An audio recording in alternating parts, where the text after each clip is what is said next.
주님께서 여러분과 함께 마테오가 전한 거룩한 복음입니다.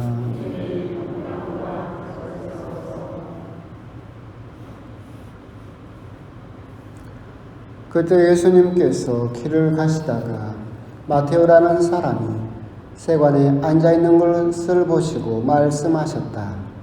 나를 따라라. 그러자 마테오는 일어나 그분을 따랐다.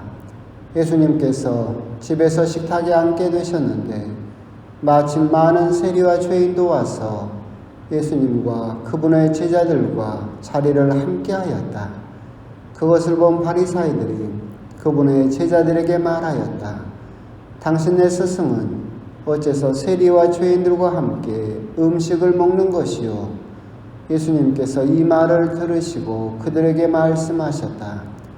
튼튼한 이들에게는 의사가 필요하지 않으나 병든 이들에게는 필요하다. 너희는 가서 내가 바라는 것은 희생제물이 아니라 자비다 하신 말씀이 무슨 뜻인지 배워라. 사실 나는 의인이 아니라 죄인을 부르러 왔다.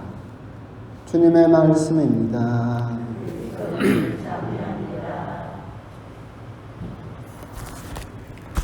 참 예수님, 오늘은 연중제 13주간 금요일입니다. 또 7월이 되고 2일입니다.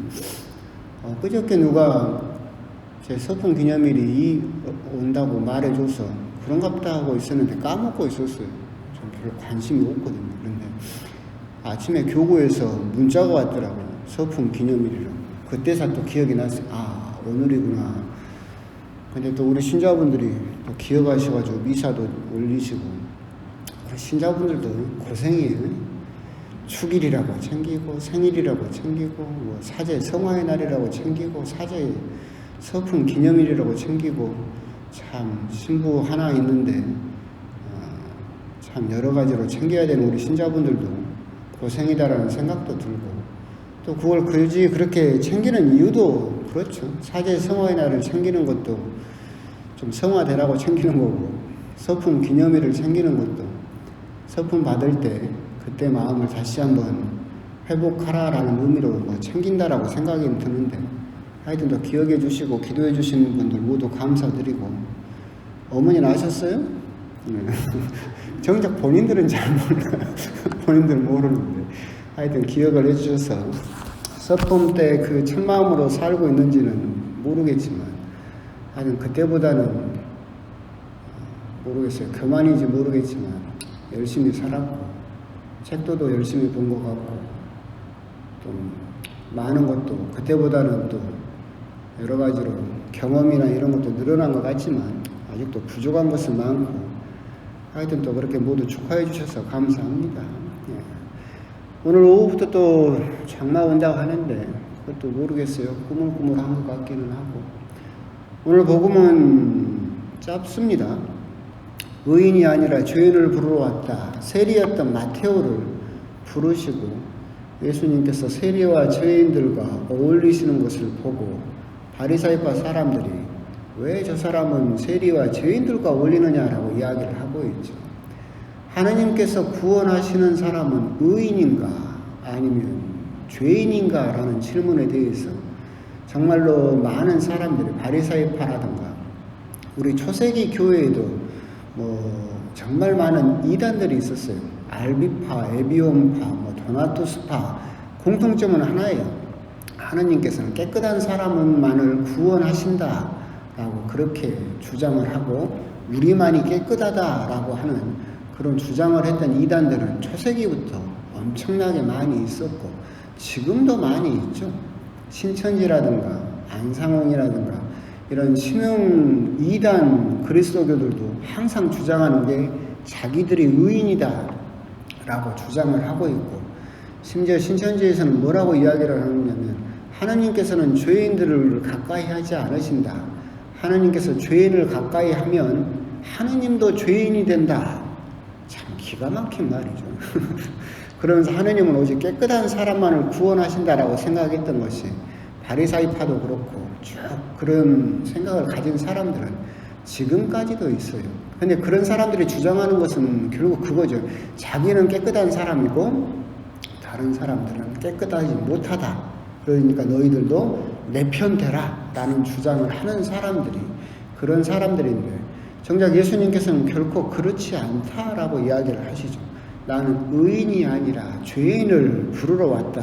왜 그러느냐라고 한다면, 튼튼한 이들에게는 의사가 필요하지 않으나 병든 이들에게는 필요하다 라고 말씀을 하시죠.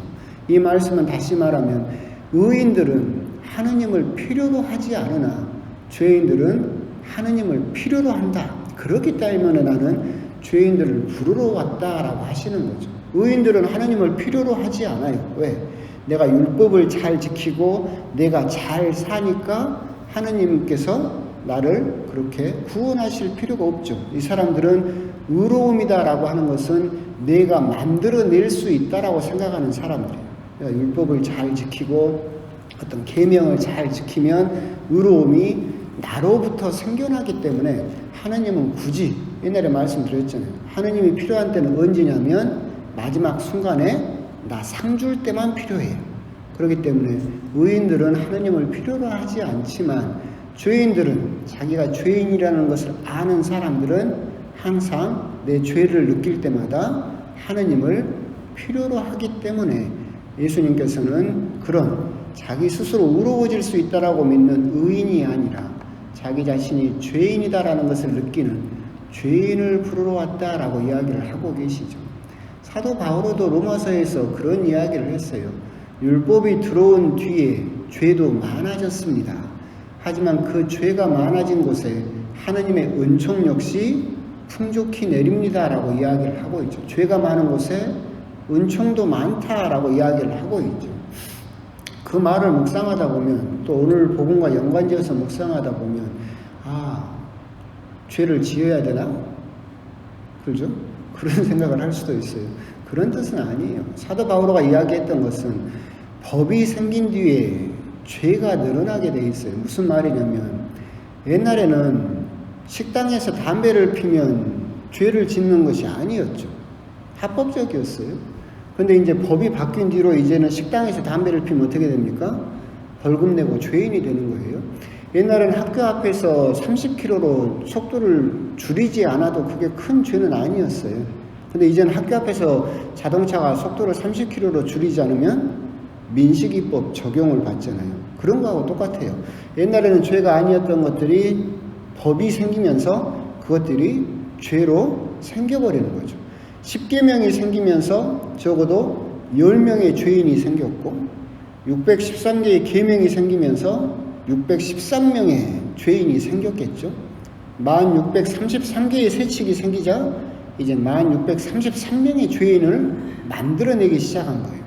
율법이 나쁘다고 하는 것이 아니라 바리새파 사람들이 쓸데없이 번거롭게 계속 죄를 세분화하기 때문에 오히려 그 세분화된 죄에 걸려 넘어지는 사람들이 너무나 많다. 죄인을 양산하고 있는 그런 바리사이들의 그런 거짓된 그런 율법주의, 자기들의 선민의식을 예수님께서 꾸중하고 계신다라고 하는 것이고, 그리고 오늘 복음에서 우리가 생각해 봐야 되는 부분은 그거죠. 우리들은 하느님 앞에서 결코 의인이 될 수 없다. 아브라함은 의인이었어요.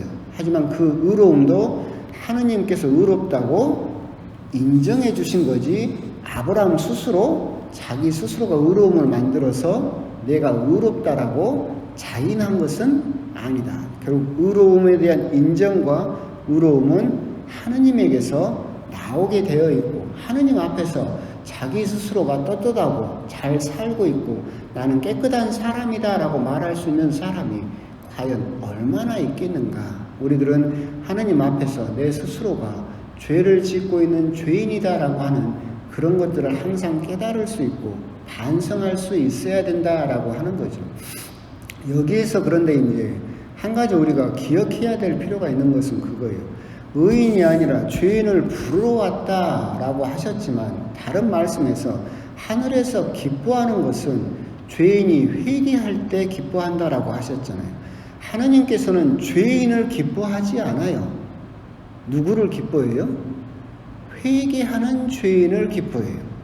무슨 말이냐면 내가 죄를 지었다라고 해서 그것을 포기하고 에이 뭐 내가 죄인입니다라고 하면서 어쩔 수 없죠. 뭐 다 이렇게 살아요라고 포기하는 죄인, 그냥 거기에 머물러 버리는 죄인. 하느님께서는 물론 죄인을 부르러 오셨지만 그 부르심을 받고도 죄에 머물러 있어는 안 된다라고 하는 거예요.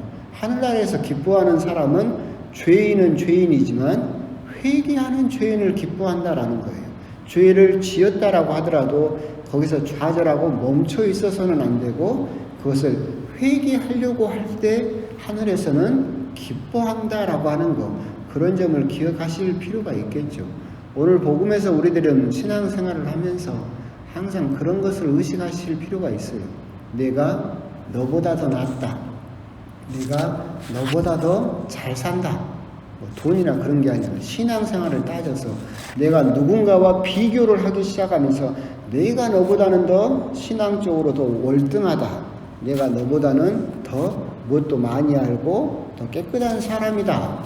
거룩한 사람이다. 라고 생각하기 시작하는 순간, 다른 사람과 비교를 하기 시작하는 순간 우리들은 오늘 바리사이들이 쳐놓은 그 덫에 빠져버리게 된다라고 하는 점, 그런 점도 기억하시면서 하느님 앞에서 우리들은 끝까지 결국은 죄인일 수밖에 없다라고 하는 점, 그런 점에 대해서도 아울러 생각하시면서 그 점 때문에 우리들은 항상 겸손해야 된다, 항상 회개해야 된다라고 하는 점, 그런 점도 아울러 또 기억하시고 묵상하시면 좋겠습니다. 아멘.